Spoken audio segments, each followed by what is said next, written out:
আসুন আপনাদেরকে সকলের সাথে পরিচয় করিয়ে দিচ্ছি। প্রথমে আমার ডান দিক থেকে আছেন বিশিষ্ট আলেমে দ্বীন জনাব মাওলানা ইমরান বিন লুৎফর। আসসালামু আলাইকুম ওয়া রাহমাতুল্লাহ। প্রিয় দর্শক, অনুষ্ঠানে এ পর্যায়ে আমরা শুনব আমাদের আমন্ত্রিত আজকের রমাদানের আড্ডা অনুষ্ঠানের সম্মানিত আলোচক জনাব ইমরান বিন লুৎফর সাহেবের কাছে আলোচনা। আপনার কাছে আমরা এই আলোচনাটা আজকে চাই, একটি মাস সিয়াম সাধনার পরে আমরা যথাসাধ্য চেষ্টার মাধ্যমে তাকওয়া অবলম্বন করে তাওবা করে জীবনের গুনাহ থেকে মুক্ত হয়ে আমরা আনন্দিত হতে চাই। বিসমিল্লাহ, আলহামদুলিল্লাহ, ওয়াসসালাতু ওয়াসসালামু আলা রাসূলিল্লাহ ওয়া বাদ। প্রিয় উপস্থাপক, আপনাকে মোবারকবাদ। ছোট বন্ধুরা, তোমাদেরকে অনেক অনেক অভিনন্দন। আমাদের রাসূল সাল্লাল্লাহু আলাইহি ওয়াসাল্লাম তিনি ঈদ উদযাপন করেছেন তার পরিবারের সাথে, সাহাবা আজমাইনদের সাথে, এবং তিনি কিয়ামত পর্যন্ত পৃথিবীতে তার উম্মতের জন্য ঈদের সর্বশ্রেষ্ঠ উদাহরণ তিনি পেশ করে গেছেন।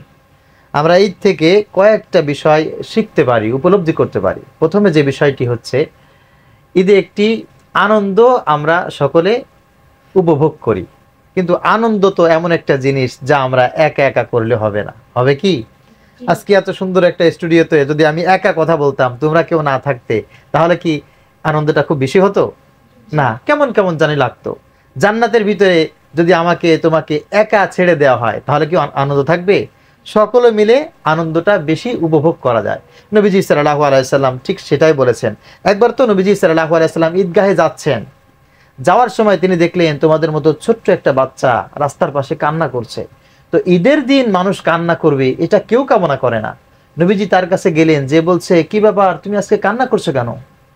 তখন ছোট্ট বাচ্চা বলছে, ইয়া রাসূলুল্লাহ, ইয়া হাবিবাল্লাহ, যুদ্ধের ময়দানে আমার আব্বাজান রাহমাতুল্লাহি আলাইহি তিনি শাহাদাত বরণ করেছেন।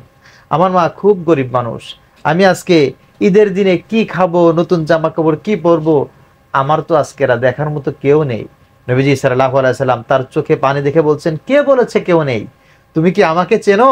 ছোট্ট বাচ্চা বলছে, আমি তো আপনাকে চিনি না। তখন নবীজি সাল্লাল্লাহু আলাইহি সাল্লাম বলছেন, আমি হচ্ছে আখির জামানার পয়গম্বর মুহাম্মদুর রাসূলুল্লাহ সাল্লাল্লাহু আলাইহি ওয়াসাল্লাম, আর তোমার কেউ নেই এটা হতেই পারে না। তুমি একটু কল্পনা করো, আমার স্ত্রী আয়েশা তোমার মা যদি হয়ে যায়, হাসান আর হুসাইন যদি তোমার খেলার সাথী হয়ে যায়, কত আনন্দের হবে তোমার জন্য। তুমি কি এটা কামনা করো না? ছোট্ট বাচ্চা খুব খুশি হলেন, বললেন, ইয়া রাসূলুল্লাহ, আমি অবশ্যই কামনা করি। নবীজি তাকে নিয়ে বাড়ি নিয়ে গেলেন। আয়েশা, আজকে ঈদের দিনে একটা সন্তান পেয়েছি তোমার জন্য। হাসান হুসাইন, দেখো তোমার একটা খেলার সাথী পেয়েছি। এভাবে নবীজি সাল্লাল্লাহু আলাইহি সাল্লাম সবাইকে একসাথে মিলে ঈদের আনন্দ বন্টন করা শিখিয়েছেন। আমরা আমাদের বন্ধু বান্ধব, প্রতিবেশী, আমাদের আত্মীয় স্বজন যারা আছে, সকলের সাথে ঈদের আনন্দ ইনশাআল্লাহ আমরা পরস্পর ভাগাভাগি করে নেব ইনশাআল্লাহ। আরেকটা জিনিস সবসময় মাথায় রাখবো, তা হচ্ছে নবীজি সাল্লাল্লাহু আলাইহি সাল্লাম বলেছেন, রোজাদার যারা, তাদের জন্য দুটি খুশির সংবাদ। একটা হচ্ছে যখন রমাদানের মুবারক শেষ হয়ে যায়, ইফতার যখন একেবারে শেষ হয়ে যায়, রমজানের আজকে 30 রোজা আজকে শেষ হয়ে যাচ্ছে, আগামীকাল একটা রোজাদারদের জন্য খুশির দিন। আর একটা হচ্ছে কিয়ামতের ময়দানে যখন আল্লাহ পাক রব্বুল আলামিনের সাথে আমাদের সাক্ষাৎ হয়ে যাবে। তবে এই খুশিটা কিসের খুশি? আমি যেটা বলবো তা হচ্ছে, আল্লাহ পাক রব্বুল আলামিন এক মাস যারা রোজা রেখেছে, এদের সকলকে এক জায়গায় করে একটা ঈদগাহে খোলা ময়দানে উপস্থিত দেখতে চান।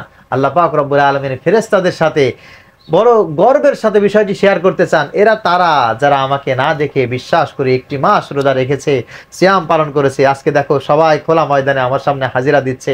হে ফেরেশতারা, তোমরা সাক্ষী থাকো, আমি এদেরকে মাফ করে দিলাম। তবে একটি বিষয়, তা হচ্ছে আমরা এই দিনটাকে অনেক ক্ষেত্রে সামাজিক তাড়নায়, যৌবনের তাড়নায় আমরা গুনাহের কাজে লিপ্ত হয়ে যাই। তাদের জন্য ছোট্ট একটা মেসেজ আমার তরফ থেকে, তা হচ্ছে ঈদের দিনের সাথে মানুষের শেষ অফাতের সময়ের সাথে কিন্তু অনেক মিল আছে। ঈদের দিন মানুষ গোসল করে, এই গোসলটা মানুষ নিজে করে।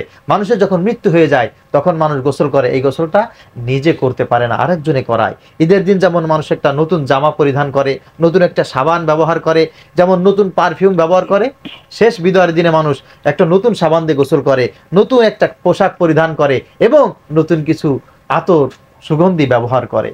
ঈদের দিন যেমন সবাই মিলে খোলা ময়দানে উপস্থিত হয়ে যায়, জানাজার দিন শেষ অফাতের সময় সবাই খোলা ময়দানে উপস্থিত হয়ে যায়, সামনে একটা লাশ রেখে, আমার তোমার লাশ রেখে শেষ দিন 4 তাকবীরের সহিত জানাজা নামাজ পড়ে বিদায় দেয়। আর ঈদের দিনও ঠিক 6 তাকবীরের সহিত সেভাবে নামাজ পড়ে আমরা এখান থেকে বের হয়ে যায়। তাহলে বোঝা গেল ঈদের দিনের সাথে শেষ দিনের অনেক মিল থাকার কারণে আমরা একটা জিনিস মাথায় রাখবো, কোনো অবস্থায় ঈদ উপলক্ষে আমরা যেন গুনাহের কাজের সাথে সম্পৃক্ত না হই। জি। আল্লাহ তাআলা আমাদের সবাইকে এই বিষয়টা আমল করার তৌফিক দিন।